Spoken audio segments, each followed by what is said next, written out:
O ano 2024 foi extremamente difícil para a maioria dos brasileiros e pessoas ao redor do mundo. Mas agora que começou um novo ano, surge a esperança por dias melhores. No entanto, como eu vou explicar aqui, as perspectivas não são muito boas. Os próximos passos do governo Lula serão decisivos para o futuro do país. Bom, se você quer entender isso, então fique por aqui. Eu sou Gustavo Lustosa e você está no Biologia Política, um canal de divulgação científica, mas também da análise política. Então, se você se interessa, fique por aqui, curta, compartilhe para os amigos. Agora você já fez tudo isso, então vem comigo. Olá, pessoal. Quero primeiramente agradecer a vocês pelo apoio até aqui e desejar um feliz e próspero ano novo. Eu espero sinceramente que minhas previsões estejam erradas ou que não afete tanto vocês e pessoas próximas a vocês. Mas é importante eu ser sincero com vocês, eu não poderia começar o ano de uma maneira muito diferente dessa. O ano passado foi muito desafiador para mim, muito cansativo, mas por boas coisas, mestrado, essas coisas. E assim, então, eu espero que esse ano eu consiga trabalhar muito melhor ainda para vocês. Mas sem mais delongas, vamos falar do elefante na mesa, né, elefante na sala, que é o governo Lula está sob as cordas. O dólar está altíssimo, batendo recordes históricos, a direita teve um desempenho avassalador nas eleições e a extrema-direita continua crescendo no mundo todo. Então, contrariando as pesquisas recentes, é muito difícil acreditar numa reeleição do Lula. Na verdade, eu começo a questionar se ele vai terminar o mandato. E que é importante deixar claro, eu votei sim no Lula 2022 e não me arrependo. Isso porque eu nunca fui iludido sobre o que era o Lula, principalmente nessa eleição. Se você me acompanha há muito tempo, sabe que eu sempre fui muito crítico ao Lula e ao petismo de maneira geral, e só fui fazer uma campanha, digamos assim, no segundo turno, 2022, porque eu tinha um receio real que o Lula poderia perder. Então foi um voto útil, menos pior, nada além disso. E por quê? Porque eu sabia do contexto internacional. Guerras, crises econômicas e o possível retorno do Trump. E além do Congresso superracionário, era quase impossível acreditar em grandes reformas ou melhora da economia, independentemente de quem fosse o presidente. Entretanto, hoje eu vejo que eu estava certo, com as provas agora bem claras que o Bolsonaro tentou um golpe. Então, se ele fosse reeleito, com certeza isso teria acabado com a democracia, por si só é algo terrível, mas vai também afetar a economia, que a gente ia sofrer sanções, haveria ingerências na economia e, claro, haveria perseguições e assim por diante. Então, foi o correto naquele momento. Entretanto, ser menos pior que o Bolsonaro não é suficiente, nem para reeleição, nem para resolver os problemas do país. Por exemplo, na área ambiental, que é tão cara aqui para mim, espero que para você também, o desempenho do governo foi muito mal, né? Foi muito ruim, né? A gente teve alguns avanços, como a redução do desmatamento, especialmente na Amazônia, mas houve uma demora de reajuste de servidores de IBAMA, né? Teve até aquela greve que nunca mais acabava, e falta de contratações. Então, por isso que a questão de combate às queimadas foi tão ruim, por exemplo. Na economia, há coisas boas, né? Até uma inflação controlada, você teve ali um aumento do PIB, mas você tem juros altos, e você tem inflação alta dos alimentos na prática, tá?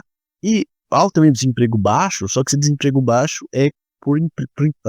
foi conquistado por empregos mal remunerados ou com escalas pesadas. Por isso que essa bandeira do fim da escala 6 por 1 teve tanto apoio. E aqui a gente precisa falar do dólar, né? Há fatores sim estruturais, né? Por exemplo, o retorno do Trump, ele quer fazer ali sanções em meio mundo e aumentar também a dívida do país. Isso faz com que o mundo todo, os grandes investidores vão atrás do dólar. Então, há uma desvalorização de todas as moedas do mundo, não só o real, não só do Brasil. Tá? Você também tem as guerras, etc. Também faz as pessoas buscarem o dólar que é mais confiável. Porém, é muito claro que há sim um ataque especulativo do mercado. E é uma coisa importante, o que é esse tal mercado nesse contexto? São os grandes bancos, são os mega empresários, são os bilionários, etc., que compram os títulos, as dívidas do Brasil e também tem as ações nas bolsas de valores. Então, quando eles compram, vendem em bolsa, eles vão afetar o valor do dólar, isso é normal. E tem vários exemplos de como eles são ideólogos, né?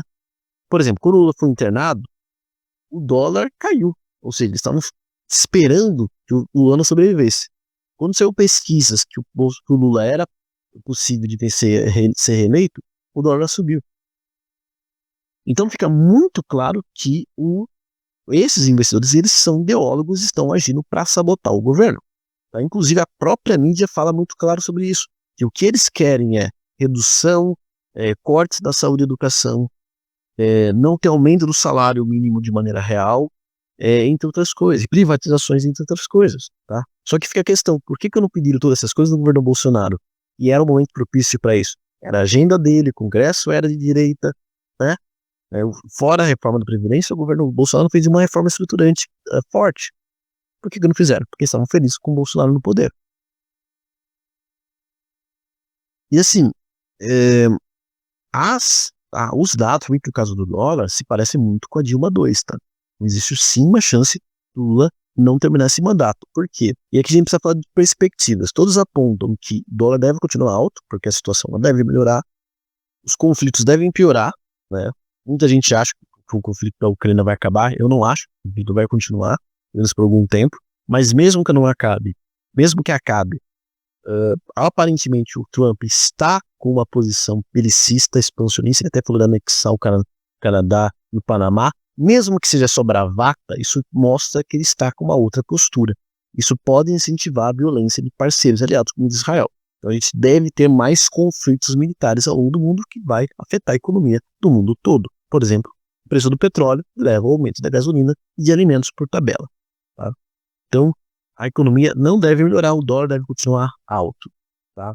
E se o dólar continuar no alto, você vai ter pressão para os juros continuarem altos, o que vai afetar também a economia, que vai afetar o crédito e assim por diante.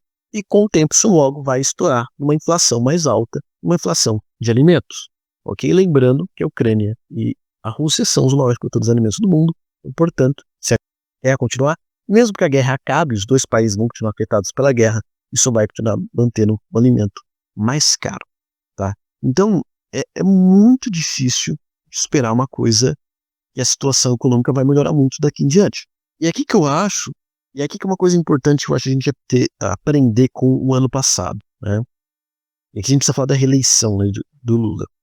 Como eu falei, tem pesquisas recentes que falam que o Lula deve vencer em 26. Eu não acredito nisso. Tá? Não acredito. Por quê? Como nós vimos o caso lá do Biden, o Trump foi reeleito, um dos maiores motivos, porque o governo do Biden era mal avaliado. O governo do Biden era mal avaliado pela inflação alta e a política externa ruim dele. Ou seja, as duas coisas que o Lula também tem.